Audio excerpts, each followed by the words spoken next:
আসসালামু আলাইকুম আরহামতুল্লাহি আবরাকাতুহু। সম্মানিত মুসলমান ভাই বোনেরা, আমাদের নবীজির এখানে দাঁত মোবারক শহীদ হয়েছে।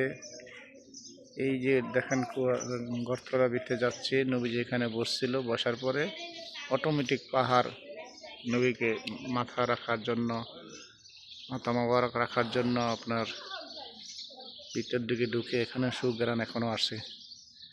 তারপরে নবীজি এখানে আসরের নামাজ পড়ছেন এই মসজিদে, ফাতিহা বলে এই মসজিদের ভিতরে নামাজ পড়ছেন নবীজি।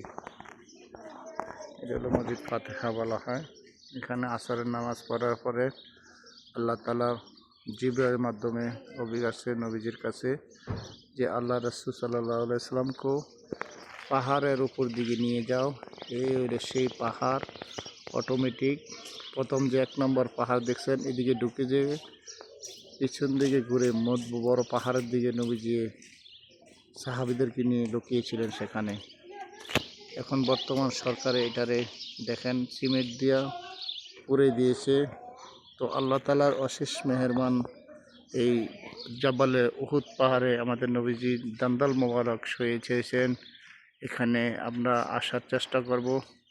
আল্লাহ তাআলা যেন সবাইকে আসা এবং এখানে 2 রাকাত নফল পড়ার তৌফিক দেন।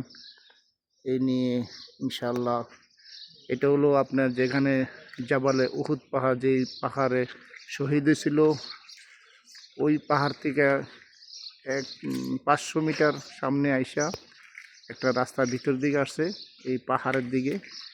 সেই পাহাড়, এই পাহাড় নবীজির দাঁত মোবারক শহীদ হয়েছে।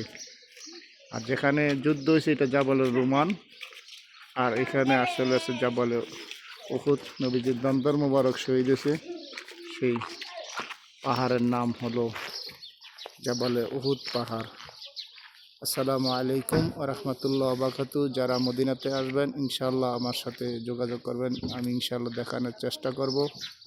আসসালামু আলাইকুম ওয়া রাহমাতুল্লাহি ওয়া বারাকাতুহু।